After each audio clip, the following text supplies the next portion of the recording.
In Capital News tonight, MV Magogoni ferry to be rehabilitated in Kenya at a cost of 7.5 billion shillings.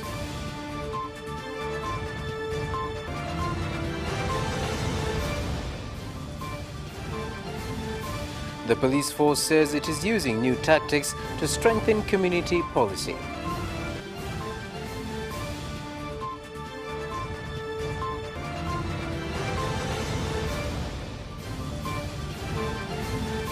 And in sports, NBC Bank has given KMC Football Club a new bus worth 450 million shillings.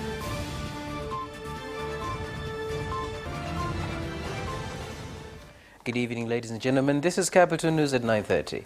My name is Carlos Banda. First, the national news. The government has said that MV Magogoni ferry will be taken to Kenya for major rehabilitation to cost 7.5 billion shillings that is expected to be completed in a period of 5 months. Speaking in Dar es Salaam, the Minister of Works and Transport, Professor Makame Mbarawa, said the rehabilitation work will be supervised by Tanzanian engineers. Na nimewaagiza wataalamu ambao watapata fursa ya kwenda kupeleka chombo hichi Mombasa, lazima wazalendo wakasimamie kazi kama mkataba unavyosema, hatua kwa hatua. Kama tumeamua kwenda kubadilisha plate, ibadilishwe plate na iwekwe yenye vigezo ambao tumekubaliana, kwa sababu lazima tulinde pesa za Watanzania ambao zinatumia katika ukarabati wa meli hii. Miaka 14 tangu kimetengenezwa, na katika muda huo, mbali na wale matengenezo kinga tulikuwa tunaendelea kufanya, lakini kinaendelea kuchoka. Sasa imefika wakati vitu kama bodi lile unaona limechoka kabisa. Kikanyaga ule mlango wa kuingilia ulikuwa unaona ni kama unataka kutoboka. Mabati kwa ujumla wake ya juu na chini yalikuwa yamechoka sana. The police force, through the Commission of Community Policing, has come up with new tactics of fighting crime, particularly murders and violence that involve using the police inspectors who have been deployed in all wards of the country. Kuna baadhi ya mikoa tulikuwa na shida sana ya matukio haya ya mauaji. In some regions, there are a series of murder incidences because of 3 major reasons: witchcraft, land conflicts, and love jealousy. People should at least have fear of God, because those are not motives for taking people's lives. Apart from talking to people, but it is also important to use religious leaders, traditional leaders, and elders with wisdom. We must do everything possible to prepare the coming generation from such malicious acts. Pande niahidi kwamba mimi pamoja na askari wa mkoa wa Arusha tumepokea maelekezo haya kwa utendaji, na tunaamini kabisa hata katika kitengo cha ufuatiliaji wataona kuna mambo mengi sana ambayo yatakwenda kubadilika. Tumeanza kidogo, lakini kwa kasi hii ambayo mmetupatia tunaahidi kwamba tutaenda kwa kasi kubwa zaidi, kwa sababu kama mlivyotuelekeza pande, manufaa yanarudi kwetu. The President and Chairman of the Revolutionary Council, Dr. Hussein Ali Mwinyi, has assured Tanzanians on the safety of using nuclear radiation, as international procedures and protocols have been adhered to. President Dr. Mwinyi gave the assurance at the laying of the foundation stone for construction of the office and laboratory building of the Atomic Energy Commission in Dunga. Ya Muungano wa Tanzania imeingia mikataba na maridhiano mbalimbali ya kikanda na kimataifa juu ya udhibiti. The government has entered into several agreements from both zonal and foreign countries on addressing safety measures of rays and nuclear technology. So far, our country has begun benefiting from the agreements. I thank International Atomic Energies and other development stakeholders for their support. Utakapokamilika utakuwa na faida nyingi. Naomba nitaje baadhi zake. Completion of this project will bring along multiple benefits, including implementation of National Nuclear Technology Policy of 2013. The project will allow traders, and all citizens and traders in the country will benefit from the project. Entrepreneurs in the health sector have been called on to use the opportunity of selling and buying medical equipment in accessing markets in Southern Africa Development Community, SADC, and the East African Community countries. The call was made by the Director of Medical Services from the Ministry of Health, Professor Pascal Lugajo, at the opening of the 24th Medical Expo in Dar es Salaam. Kizingatia kwamba Tanzania ipo katika jumuiya mbalimbali za kibiashara kama vile ukanda wa Afrika Mashariki, lakini na SADC ambao umezungumzia mtangazaji. Kwa hii Tanzania ni lango, kwa sababu sisi ndio tuna ukanda wa bahari. Nchi nyingi za SADC hazina ukanda wa bahari, lakini pia sisi ndio tumekasimishwa jukumu la kuhakikisha kwamba tunaagiza dawa na kuzisambaza kwenye ukanda wa SADC. Kwa hii ni fursa kwamba hata kutoka nchi za SADC watakuja waone kwamba ni bidhaa zipi. Leti hizo nchi zote hapa Tanzania, vile waziri alisema, mnajionea vitu zote ziko nyumbani, usiende kule. Mimi ningependa nyinyi wa Tanzania mje mjionee vifaa zote zimo hapa.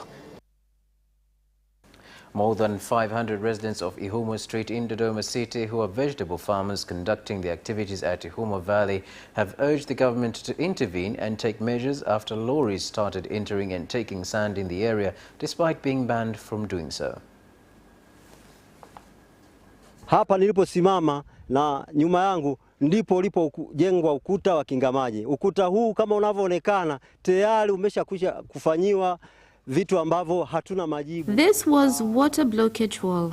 We have no clue of what is going on because the wall has fell down and no further development taking place, allowing water to pass through. Yanaelekea upande wa pili.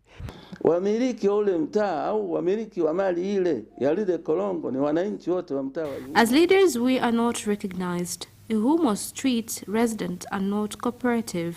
They have suggested that we find an investor to build the office. Theft of 198 bags worth 500 million shillings that were to be used for the construction of Ntuntu Health Center in Ikungi District, Singida region, has caused construction work to stall.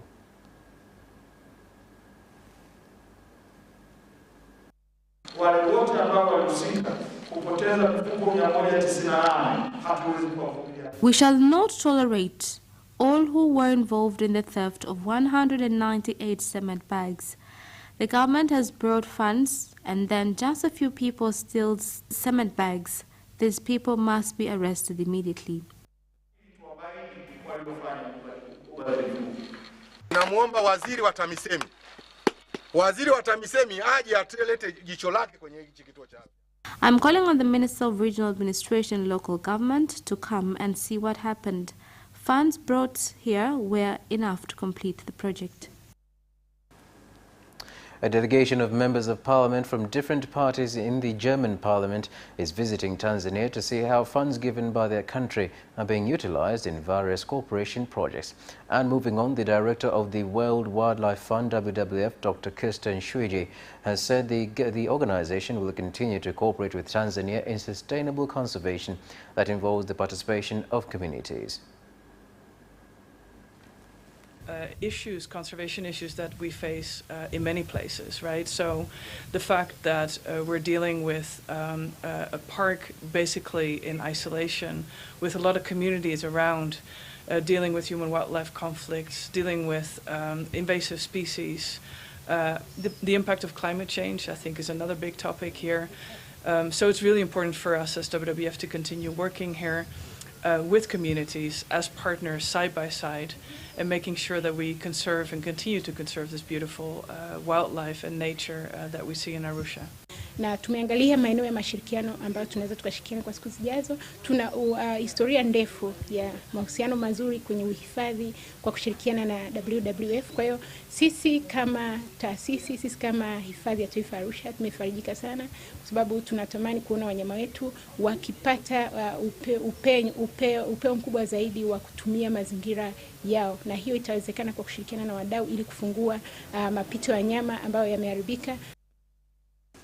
President Samia Suluhu Hassan has arrived at Bole International Airport, Addis Ababa in Ethiopia to attend the 36th Heads of State and Government meeting of the African Union. Upon her arrival at the airport, President Samia Suluhu Hassan inspected a guard of honor and was entertained by traditional dances.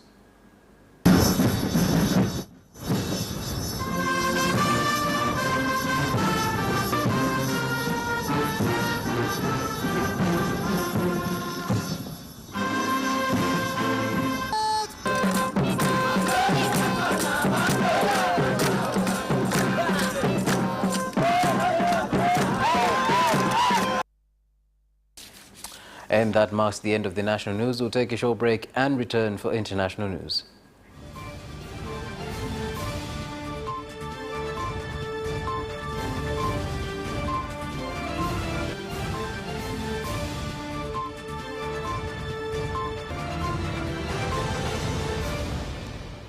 Welcome back, and now international news.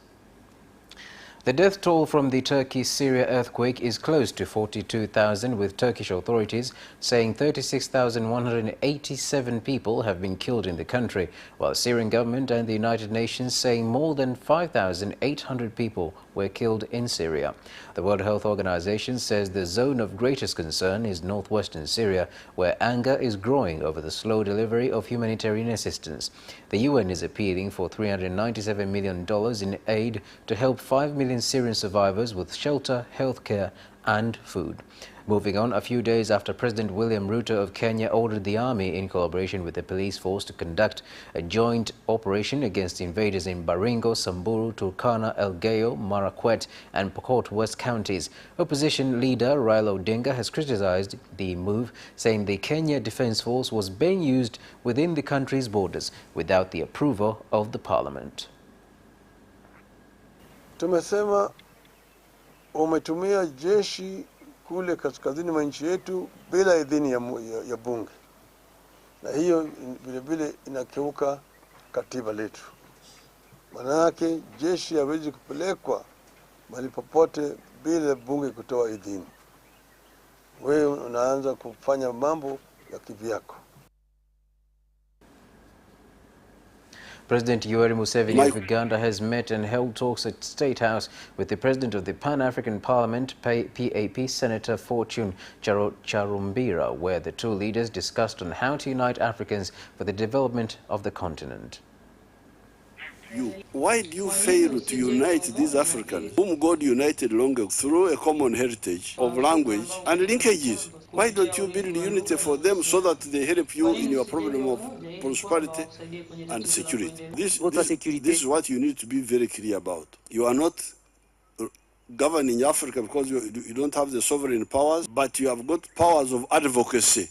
And we still remember we passed a resolution in the Parliament of the continent against what the European Union was saying. This issue of the pipeline passing through some national parks. And that marks the end of the international news. We'll take a short break and return for business stories.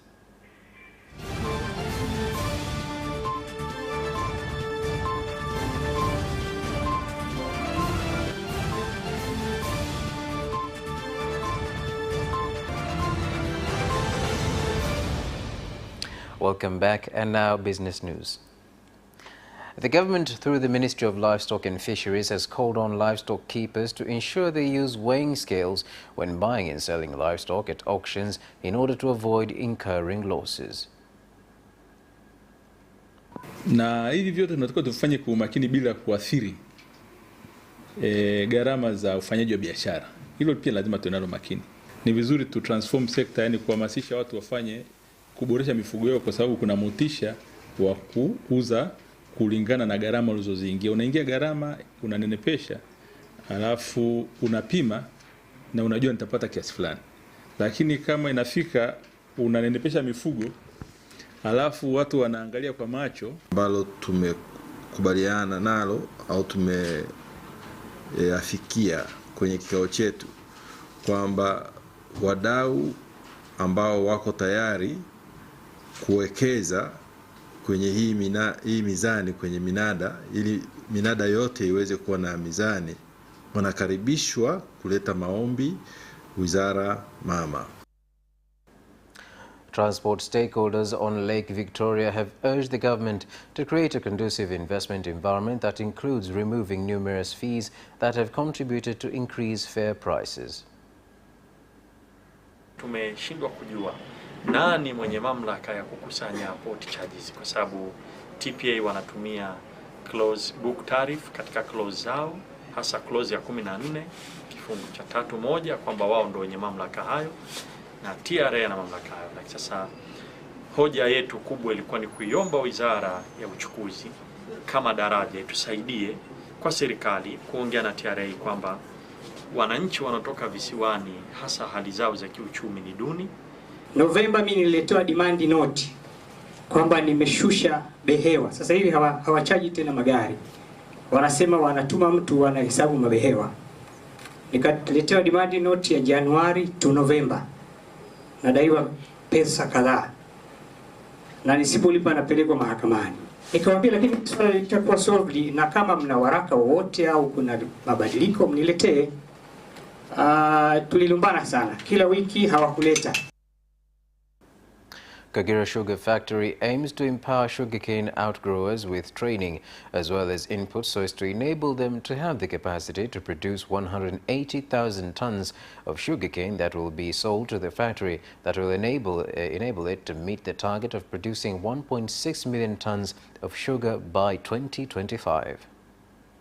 Yale mambo mazuri tunayofanya kiwandani kwetu yaliyopo kama umwagiliaji na kadhalika na utumiaji wa mbolea na madawa kwa usahihi, tumekuwa tunafanya transformation, yani tunatoa yale mambo kule kiwandani. Kuna ushirikiano mkubwa na Kagera Sugar katika aina nyingi sana za ushirikiano. Kagera Sugar wamekuwa washauri wetu katika masuala ya kitaalamu pale tunapoyahitaji.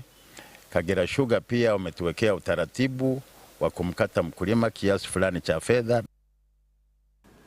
And that news item concludes the business stories for tonight. We'll take a short break and return for sports.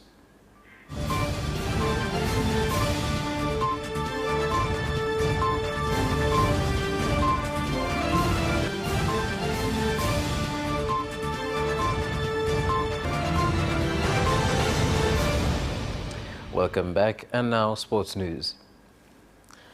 NBC Bank has handed over KMC Football Club a new bus worth 450 million shillings as part of motivation to the Kinondoni team. Leo Kinondoni mmepata gari zuri. Mna deni na mimi la uwanja. Gari hili likafanane na uwanja. Safari hii tulitaka ligi kuu sisi mechi zetu za KMC tuchezee kwenye uwanja wetu. Kwa hiyo nataraji kwamba baada ya kupata gari hili, ligi kuu msimu unaokuja tutakuwa na gari hili jipya na tunachezea kwetu. The third season of the women's marathon will take place on March 5th and will involve 5 and 10 kilometer races along the coastal beach area. Ni kuhamasisha wanawake kuwekea utaratibu wa kufanya mazoezi, lakini pia kupata muda wa kubadilishana mawazo wao kwa wao kutoka sehemu tofauti kwa majiji tofauti kuhusiana na afya, kuinuana kiuchumi, masuala ya hedhi salama, ukatili 10 teams from the African Zone 5 countries will participate in the women's under-18 and under-20 handball championships, which will take place at the Benjamin Mkapa Stadium in Dar es Salaam.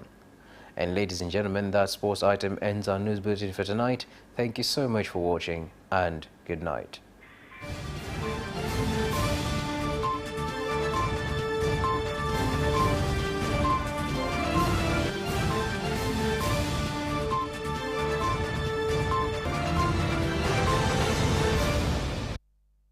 Watch Capital News at 9:30 and get updated on what is happening in Tanzania and around the world on political,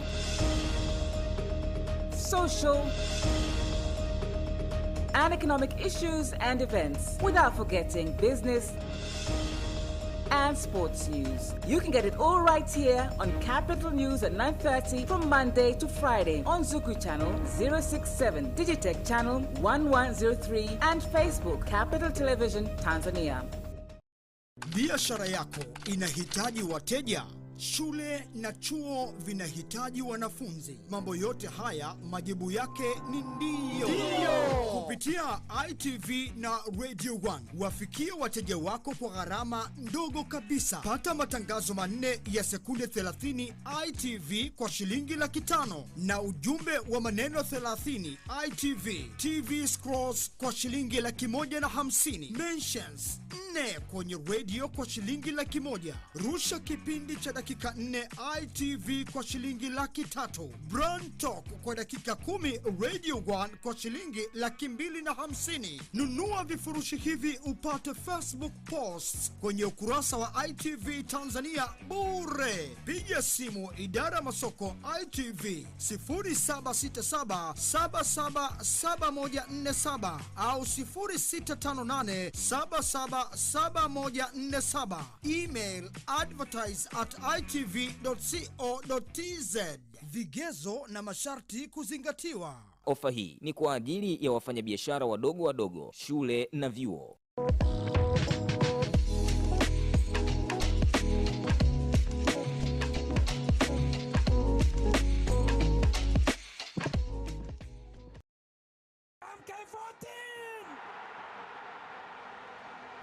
Tunaposhinda mnatushangilia.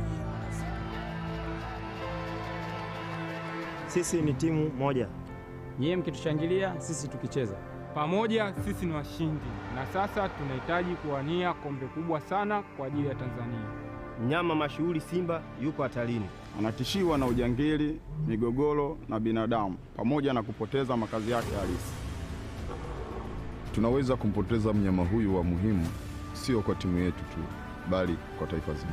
Simba anachangia uchumi wetu, anatunza mazingira yetu na ni sehemu kubwa ya utamaduni wetu. Tusaidie kumwokoa mnyama huyu muhimu. Pamoja tunaweza.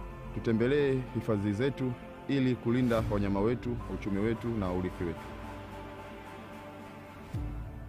Ujumbe huu unaletwa kwenu na World Aid kwa kushirikiana na ITV.